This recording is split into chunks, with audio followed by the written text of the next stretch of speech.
अगर आपको कन्फ्यूजन या पता नहीं है कि वर्कआउट के टाइम कब ब्रीद इन और ब्रीद आउट करना है, तो ये वीडियो आपके लिए है। इफेक्टिव वर्कआउट के लिए सही ब्रीदिंग पैटर्न फॉलो करना बहुत ही ज़रूरी है। ज़्यादातर देखते हैं कि लोग वर्कआउट के टाइम ब्रीदिंग टेक्निक सही से फॉलो नहीं करते, जो कि गलत है। जब हम इनहेल करते हैं तो ऑक्सीजन हमारे सेल तक पहुंचता है थ्रू लंग और ब्लड स्ट्रीम। सेल के माइटोकॉन्ड्रिया में ऑक्सीजन ग्लूकोज के साथ रिएक्ट करके एनर्जी, कार्बन डाइऑक्साइड और वाटर रिलीज करता है। इसे हम सेलुलर रेस्पिरेशन कहते हैं। ये जानना ज़रूरी है, इसलिए जब हम वर्कआउट करते हैं हमारे बॉडी में ऑक्सीजन की डिमांड बढ़ती है, क्योंकि हमें ज़्यादा एनर्जी की ज़रूरत होती है। वर्कआउट के टाइम हमें 3 रूल्स फॉलो करना बहुत ही ज़रूरी है। पहला, नाक से सांस लेना है और मुंह से छोड़ना है। दूसरा, डीप ब्रीदिंग करना है, ना कि शैलो ब्रीदिंग करना है। तीसरा, वर्कआउट के फेज में जहाँ भी आपको एफर्ट ज़्यादा लगता है वहाँ पे ब्रीद आउट करना है। जहाँ पे एफर्ट कम लगता है वहाँ पे ब्रीद इन करना है। जैसे कि शोल्डर प्रेस में जब हम डंबल प्रेस करते हैं ज़्यादा एफर्ट लगता है तो हमको एक्सेल करना है, और जब डंबल को नीचे लाते हैं तो कम एफर्ट लगता है तो हमको इनहेल करना है। या फिर आप मसल्स को कॉन्ट्रैक्ट करते हो, जो कि कॉन्सेंट्रिक मूवमेंट होता है, तभी आपको एक्सेल करना है। जब भी आप मसल को स्ट्रेच करते हो, जो कि इसेंट्रिक मूवमेंट होता है, तभी आपको इनहेल करना है।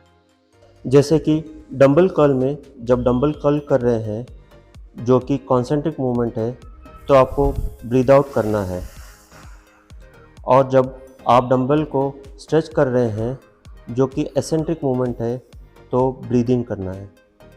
इसको याद रखने के लिए और एक तरीका है। जब भी आप वेट वर्कआउट कर रहे हो तो आपका ध्यान वेट पे देना है। अगर वेट ग्रेविटी के दिशा में जा रहा है तो आपको इनहेल करना है, अगर ऑपोजिट टू ग्रेविटी आपको ब्रीद आउट करना है। जैसे कि स्क्वाट में वेट शोल्डर पे है और आप स्क्वाट कर रहे हो तो वेट मूव हो रहा है टुवर्ड्स ग्रेविटी, तो आपको इनहेल करना है।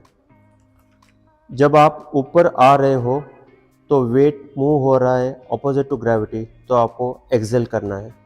इसी कॉन्सेप्ट को हम लैट पुल डाउन में समझेंगे। जब आप लैट पुल डाउन कर रहे हो तो वेट मूव हो रहा है ऑपोजिट टू ग्रेविटी, तो आपको ब्रीद आउट करना है। जब आप रिलीज कर रहे हो तो वेट मूव हो रहा है टुवर्ड्स ग्रेविटी, आपको इनहेल करना है।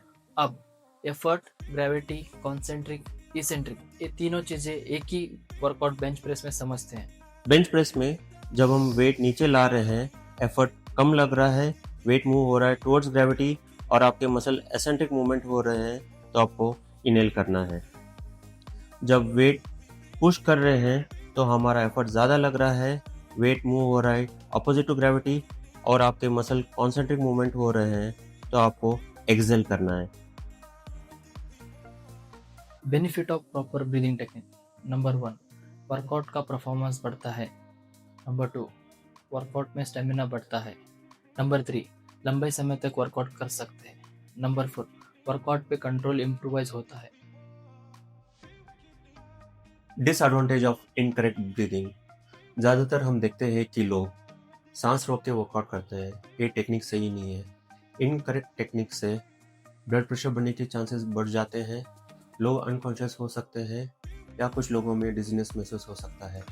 हमने कोशिश किया है कि ब्रीदिंग टेक्निक को अलग तरीके से अलग वर्कआउट के साथ समझाने के लिए। हम उम्मीद रखते हैं कि ये आपके वर्कआउट में हेल्प करेगा।